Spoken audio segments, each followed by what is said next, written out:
Éphésiens chapitre 5. La parole de Dieu nous dit au verset 10, « Discernez ce qui est agréable au Seigneur. » Nous avons commencé un message la semaine dernière qui, par la grâce de Dieu, nous allons terminer cette semaine. On appelle au réveil, on appelle à se réveiller. Éphésiens 5 au verset 10 nous dit ceci, « Discernez ce qui est agréable au Seigneur. » En d'autres termes, tout ce que nous pensons, imaginons, désirons, voulons n'est pas forcément agréable au Seigneur. C'est un grand combat pour amener les chrétiens à comprendre cela. Beaucoup prennent leur désir pour la volonté de Dieu, leurs imaginations pour les pensées de Dieu et leurs attitudes pour la perspective de Dieu. Discernez ce qui est agréable au Seigneur et ne participez pas aux œuvres stériles des ténèbres, mais démasquez-les plutôt. En effet, ce que ces hommes font en secret, il est même honteux d'en parler.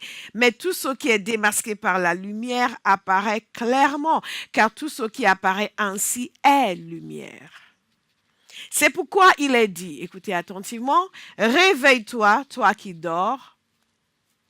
Réveille-toi, toi qui dors. Relève-toi d'entre les morts et Christ t'éclairera. » Faites donc bien attention à la façon dont vous vous conduisez. Ne vous comportez pas comme des fous, mais comme des sages.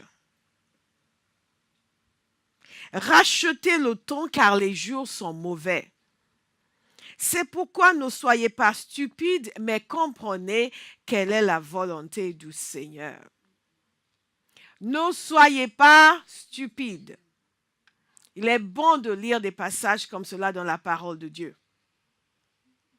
Parce que ça nous permet de comprendre que si on nous laissait faire à notre manière, nous risquons d'être stupides.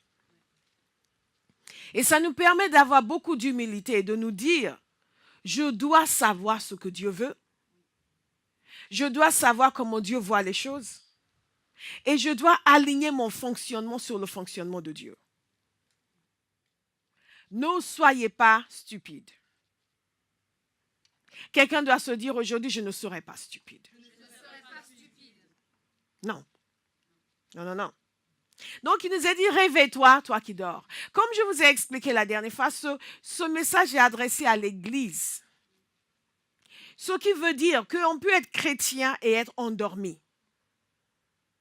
Être à l'Église et être en état de sommeil profond. Et la parole de Dieu nous dit, réveille-toi. Qu'est-ce qui caractérise le sommeil? La personne qui dort n'est absolument pas consciente de ce qui l'entoure. Ne sait rien de ce qui se passe, est dans un autre monde. Elle peut être en train de faire ses rêves à lui.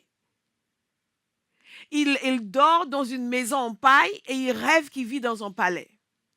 Et dans son état de profond sommeil, il est en train de manger dans son rêve.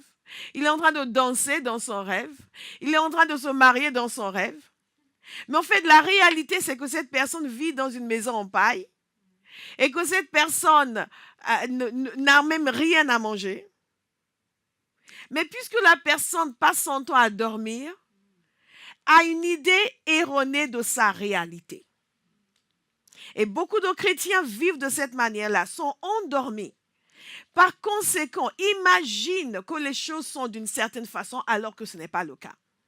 Quelqu'un va se réveiller ce matin. Amen. La parole de Dieu nous dit que nous devons nous réveiller. Moi, je n'aimerais pas quitter cette terre, arriver devant Dieu et que Dieu me dise alors dans ta génération, il s'est passé ça, ça et ça. Tu étais censé faire ça et ça. Et je dis, ah bon? Je n'étais pas au courant. J'ai passé ma vie à dormir. On peut être physiquement éveillé et spirituellement endormi. On peut assister au culte tous les dimanches et être endormi.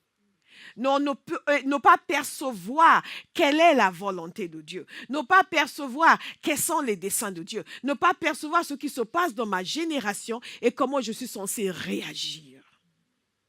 Et je vis dans mon monde à moi. Ce ne sera plus votre cas après ce matin. Amen. C'est pour cela que la parole de Dieu nous dit que Christ va nous éclairer. Et je demande constamment à Dieu, éclaire-moi, ouvre mes yeux. Je ne vais pas vivre dans un état de sommeil et avoir des regrets plus tard. Il faut que mes yeux soient ouverts. Il faut que mes yeux soient ouverts. Il faut que vos yeux soient ouverts. Donc faites donc bien attention à votre manière de vous conduire. Faites attention. Beaucoup de gens ne font pas attention à leur manière de vivre. Beaucoup de chrétiens ne font pas attention.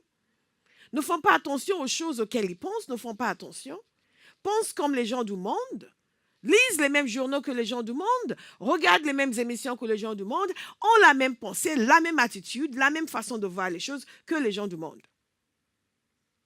Ont les mêmes préoccupations et les mêmes occupations. Mais la parole de Dieu nous dit, faites attention à la manière dont vous vous conduisez. Faites attention.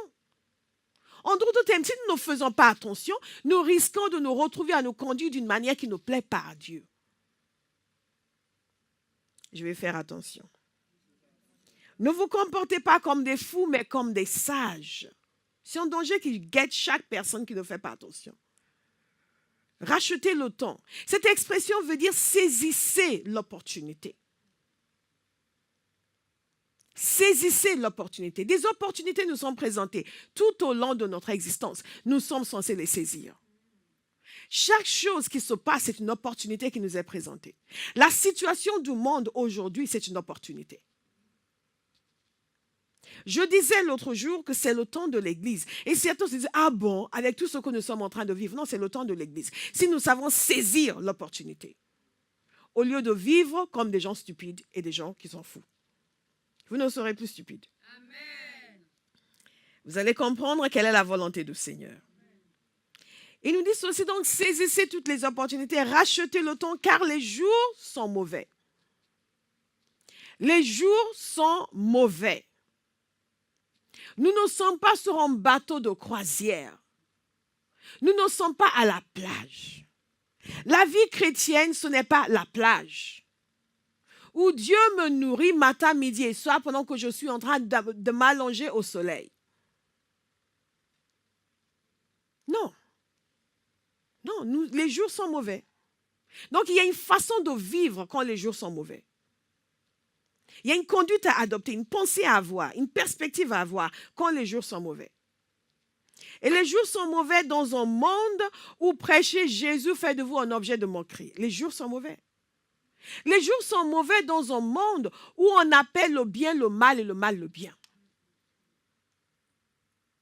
Les jours sont mauvais lorsque vous avez une maison d'édition dans ce pays qui n'ose pas faire une publication sur Jésus, par peur des réactions. Nous l'avons vu de nos propres yeux. Nous avons discuté avec les personnes. Les jours sont mauvais. Les jours sont mauvais lorsque vous avez des serviteurs de Dieu qui sont accros à la pornographie. Les jours sont mauvais lorsque la moitié des hommes et des femmes à l'église sont accros à la pornographie. Les jours sont mauvais. Les jours sont mauvais lorsque les chrétiens pensent comme les gens du monde, s'habillent comme les gens du monde et ne voient même pas où est le problème. Les jours sont mauvais lorsque la préoccupation majeure des jeunes chrétiens, c'est jusqu'où est-ce qu'on peut aller avant que ça ne devienne le péché. La préoccupation majeure, ce n'est pas nous allons gagner le monde pour Jésus. Les jours sont mauvais lorsque la violence poursuit les justes. Et il est temps pour nous d'ouvrir les yeux et de nous dire quelle est l'attitude que l'Église doit avoir. Comment est-ce que nous devons nous comporter? Comment est-ce que nous devons nous conduire? Quelle est la volonté du Seigneur? Nous avons déjà vu qu'il nous faut un appel au réveil, que nous nous réveillions. Je veux que quelqu'un se dise ce matin, je me réveille. La parole de Dieu nous dit de ne pas nous conduire comme des insensés. Et beaucoup de chrétiens vivent comme des insensés. Vivent pour ceux qui vont manger, ou ils vont dormir. Vous demandez aux gens quels sont les sujets de prière qu'ils ont dans leur vie. Des choses purement physiques, matérielles. Aucun souci, aucun engouement pour le royaume de Dieu. Or, Jésus a dit, cherchez premièrement le royaume de Dieu. Mais rien de ce que nous vivons n'est nouveau. Nous avons vu qu'il faut un appel au réveil. Nous avons vu qu'il nous faut du courage. et de l'audace pour dire non face à tout ce que l'on tente de nous imposer, pour refuser le compromis. Le mal n'est pas devenu bon parce que la société l'a accepté. Le mal n'est pas devenu le bien parce que certains leaders religieux, sans courage, l'ont accepté. Il nous faut du courage pour dire nous prêchons Christ et Christ crucifié. Amen. Nous prêchons Christ et Christ crucifié. Amen. Il faut du courage. Il faut aussi revêtir les armes du chrétien qui ne sont pas charnelles, qui ne sont pas des kalachnikovs, mais qui sont puissantes. Amen. La parole de Dieu nous dit qu'elles sont puissantes. Amen. Elles sont puissantes. Éphésiens chapitre 6. Elles sont puissantes. Mais si elles sont puissantes, pourquoi est-ce que nous ne voyons pas plus d'impact? Parce que nous ne revêtissons pas les armes. Nous ne revêtissons pas les armes. Nous allons le faire. Amen. La parole de Dieu nous dit dans Marc 8 au verset 34, puis il appela la foule avec ses disciples et leur dit, si quelqu'un veut être mon disciple, qu'il renonce à lui-même. Comment répondre, comment vivre, comment nous conduire quand les jours sont mauvais? Il nous faut un attachement sans réserve à la personne de Dieu. C'est un appel à la consécration. Le mot consécration doit de nouveau devenir un mot que nous aimons dans l'Église. C'est un appel au don de soi. C'est un appel au don total et à l'abandon total. Jésus dit ceci, si quelqu'un veut être mon disciple, qu'il renonce à lui-même. C'est un appel au renoncement. Nous ne sommes pas l'Église du 21e siècle, dont les principes et la doctrine seraient différents des églises qui nous ont précédées, de l'Église primitive. Nous sommes l'Église de Jésus-Christ, qui dans toutes les générations reste la même. Mais nous avons vu, et nous l'avons dit la semaine dernière, que notre foi n'a jamais reculé à cause de la force de l'adversaire. Elle a toujours reculé à cause de la faiblesse de l'Église. Et les choses qui affaiblissent l'Église sont les choses que nous aimons tellement. Chaque individu veut vivre sa vie à sa manière. Et dans notre génération, vous êtes qui pour dire à quelqu'un ce n'est pas comme ça qu'il faut se conduire? Mais c'est ma vie, de quel droit? Et tous ces ma vie, de quel droit qui peuplent nos églises conduisent à l'affaiblissement de l'Église. L'Église est l'Église de Jésus. Et Jésus dit ceci. Si quelqu'un veut être mon disciple, qu'il renonce à lui-même, qu'il se charge de sa croix et qu'il me suive. En effet, celui qui voudra sauver sa vie la perdra. Mais celui qui la perdra à cause de moi et de la bonne nouvelle la sauvera. Et que servira-t-il à un homme de gagner le monde entier s'il perd son âme? Que donnera un homme en échange de son âme? En effet, celui qui aura honte de moi et de mes paroles au milieu de cette génération adultère et pécheresse, le Fils de l'homme aura aussi honte de lui quand il viendra dans la gloire de son Père avec les saints anges. Une génération qui ne veut pas se donner entièrement pour Jésus. Jésus dit, vous voulez être mon disciple, renoncez à vous-même et suivez-moi. Nous pensons que Jésus vit pour nous combler dans notre état. Jésus est là pour nous transformer et changer notre état. Non pas nous combler dans notre état, mais changer notre état. Dites, change-moi, Seigneur. Change-moi, Seigneur. Change-moi, Seigneur. On appelle au renoncement. On appelle à l'attachement à Dieu. Si l'Église va survivre au 21e siècle, elle doit revenir à son premier amour. Elle doit revenir à l'amour pur pour Jésus. Et l'amour total et le don total de soi pour le Fils de Dieu. Vous savez, quand nous étions des pécheurs, des païens consacrés, nous avons connu une génération de chrétiens qui étaient attachés à Dieu. On se moquait de leurs robes longues. On se moquait aussi de leurs foulards pour les femmes. On se moquait de ses frères avec leurs costumes qui étaient taillés par le tailleur à côté. Mais ils aimaient Dieu. Ils aimaient Dieu. Ils étaient consacrés. Ils aimaient Dieu. Ça, au moins, on pouvait le reconnaître. Ils aimaient Dieu. Aujourd'hui, combien de chrétiens aiment vraiment Dieu? Une église qui n'aime pas Dieu est une église qui ne peut pas compter sur le soutien de Dieu, ne peut pas compter sur la force de Dieu pour la défendre. Pourquoi Dieu va défendre une église qui ne l'aime pas? Pour que nous puissions propager encore un autre évangile, un évangile autre que l'évangile du renoncement, un évangile autre que l'évangile du don de soi, un évangile autre que l'évangile de l'amour total pour Dieu.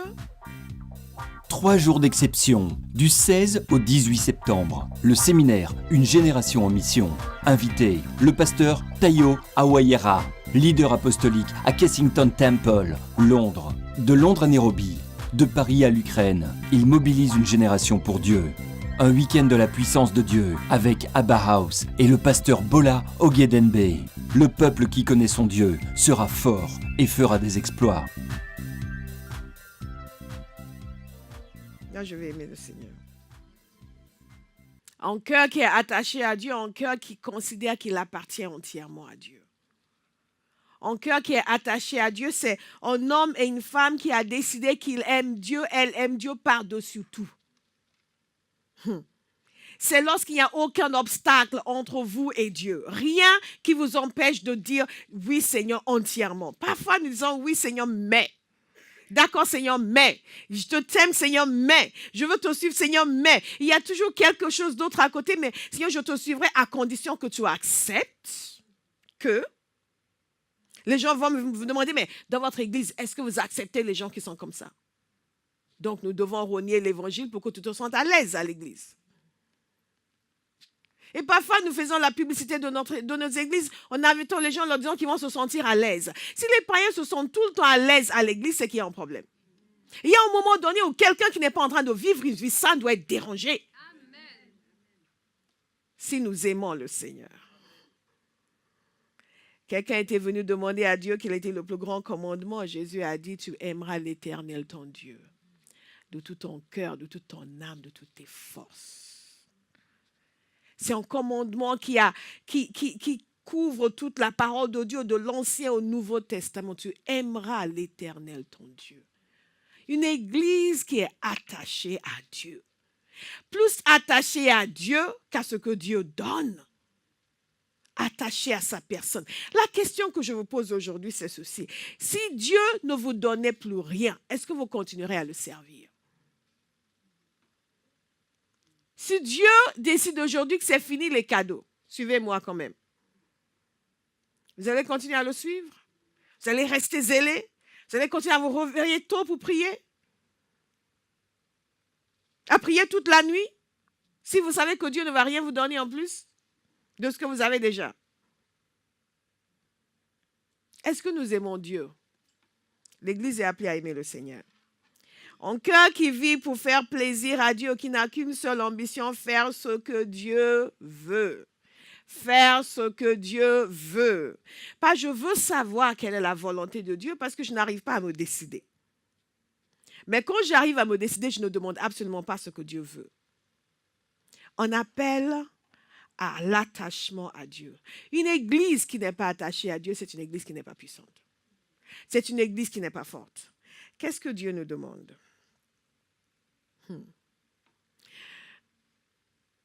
Matthieu 24, verset 12 nous dit ceci. À cause de la progression du mal, l'amour du plus grand nombre se refroidira. Jésus parlait de la fin des temps.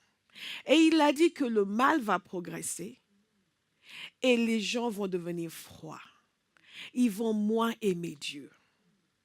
Et c'est ce que nous sommes en train de voir aujourd'hui dans l'Église. Nous n'aimons pas Dieu. Nous aimons ses cadeaux. Et une Église qui n'aime pas Dieu, c'est une Église qui est faible. C'est une Église qui n'a pas la capacité de résister. C'est une Église qui n'attire pas les gens qui cherchent Dieu. C'est une Église qui attire des gens qui veulent avoir le confort, le réconfort du fait que, bon, ils vont à l'Église, mais qui ne cherchent pas Dieu. Une Église qui aime le Dieu, j'aime le Seigneur.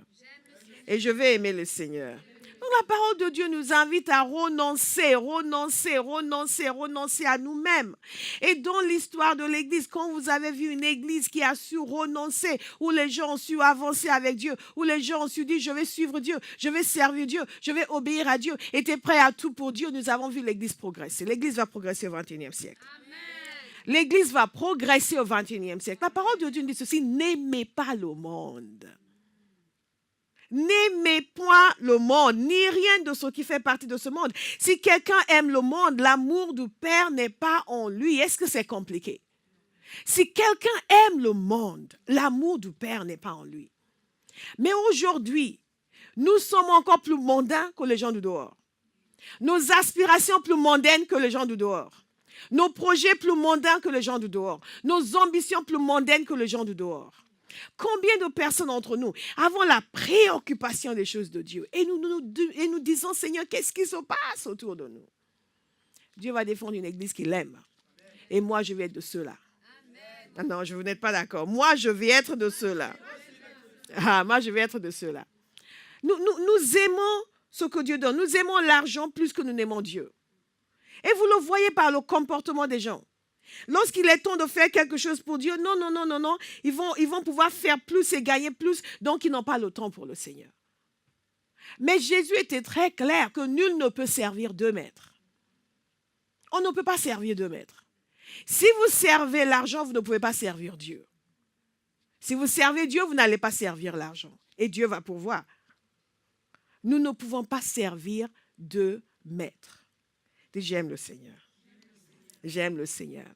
2 Timothée, la parole de Dieu nous dit ceci, dans la version du Semeur. Sache bien que dans la période finale de l'histoire, les temps seront difficiles. Les temps seront difficiles. Pourquoi beaucoup de chrétiens rétrogradent? Parce que personne ne leur a dit que les temps seront difficiles. Parce que quelqu'un leur a prêché l'évangile en disant, si tu donnes ta vie à Jésus, à partir de là, ça va être cool. Donc, nous avons beaucoup de gens qui n'ont aucune résistance, aucune capacité, aucune force de traction, aucune capacité de tenir face à l'adversité et de dire, je tiens ferme. Je ne vais pas bouger, je ne vais pas changer. Comme Daniel a dit, je ne vais pas changer. Les 3 amis de Daniel, ils ont dit, non, Nebuchadnezzar, nous n'allons pas faire ce que tu veux. Nous n'allons pas faire. Notre Dieu est capable de nous protéger. Et même si nous devons mourir, c'est comme ça. Où sont les gens aujourd'hui dans l'église du XXIe siècle qui sont capables de tenir ferme pour leur foi parce qu'ils aiment Dieu et qui disent, je ne vais pas changer, je ne vais pas renégocier l'évangile, je ne vais pas décider que peut-être que finalement Jésus est juste un prophète pour ne pas vexer les autres. Qui sont les gens qui vont dire aujourd'hui, là où ils travaillent, là où ils vivent, que Jésus est tel qu'il dit être et je ne vais pas renégocier? Et quand tout le monde se moque de vous, quand tous décident de ne pas vous parler, quand vous courez en danger parce que vous appartenez à Jésus, est-ce que vous allez continuer à le suivre? Est-ce que vous allez pouvoir dire, comme ces 3 jeunes Hébreux disent, nous n'allons pas renégocier. Nous n'allons pas nous agenouiller. Nous n'allons pas nous prosterner. Nous allons continuer à suivre Dieu. Nous allons continuer à être fidèles à notre Dieu. Et si nous devons payer le prix avec nos vies, soit. Il y a des gens qui vont dire, ouh, ben écoute, Dieu est partout. Je peux prier chez moi. Pas besoin d'aller à l'église, c'est devenu dangereux. Parce que tu sais, il faut être sage. Le Seigneur même nous dit qu'il faut être sage.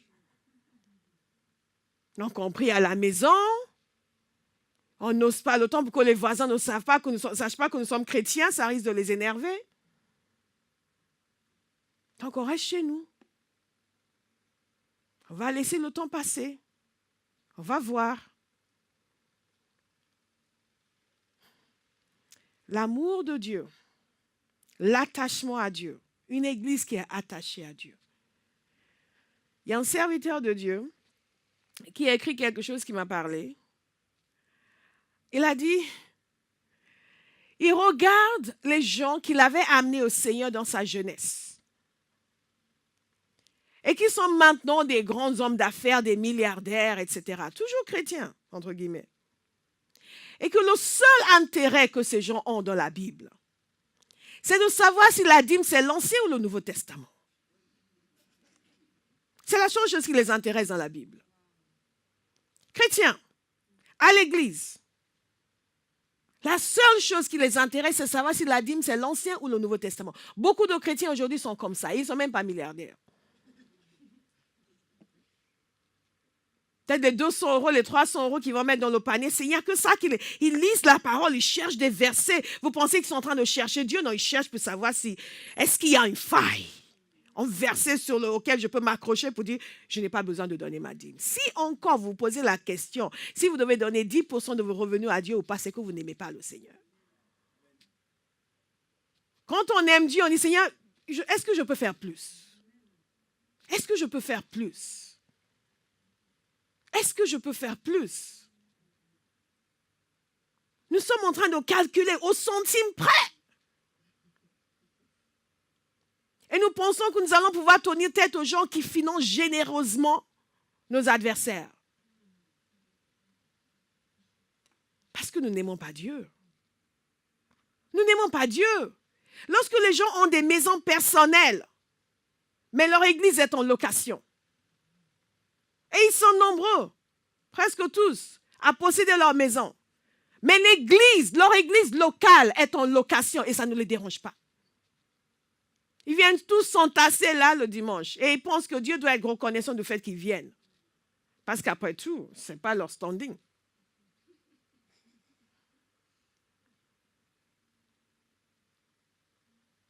Les gens de l'extérieur nous regardent. Et ils voient que nous n'aimons pas vraiment Dieu. Donc ça ne les intéresse pas de venir nous rejoindre. Ils nous regardent. Et ils n'ont pas de respect pour nous. Parce que notre style de vie ne témoigne pas d'un vrai attachement à Dieu. Ceux qui sont dans le monde, ils nous voient aller au même endroit qu'eux. Acheter les mêmes choses qu'eux. Vivre comme eux. Parler comme eux. Et après on vient dire, ah, Jésus t'aime. Et quel Jésus? Est-ce que quelqu'un m'écoute ce matin? Dis, je vais m'attacher au Seigneur. S'attacher au Seigneur, c'est suivre les principes de Dieu. Décider que ma vie, je la vis pour Dieu. L'apôtre Paul dit, cette vie que je vis, je la vis pour Christ Jésus. Ou je suis pour à Christ ou je meurs. Je vis pour Christ ou je meurs. Il n'y a pas d'autre alternative. Ce n'est pas je vis ma vie. Je vis ma vie. Quelle vie? Quelle vie? Je vis pour Christ ou je meurs. Ça, c'est l'Église. Jésus a dit, renoncez à vous-même. Donc, quand je viens à Christ, je n'ai plus, mais j'ai ma vie. L'Église, c'est une chose, ma vie, c'est autre chose. Non. Vous êtes l'Église. Ceux qui représentent Jésus, nous sommes l'Église. 3 jours d'exception, du 16 au 18 septembre. Le séminaire Une génération en mission. Invité, le pasteur Tayo Awayera, leader apostolique à Kensington Temple, Londres. De Londres à Nairobi, de Paris à l'Ukraine, il mobilise une génération pour Dieu. Un week-end de la puissance de Dieu avec Abba House et le pasteur Bola Ogedengbe. Le peuple qui connaît son Dieu sera fort et fera des exploits.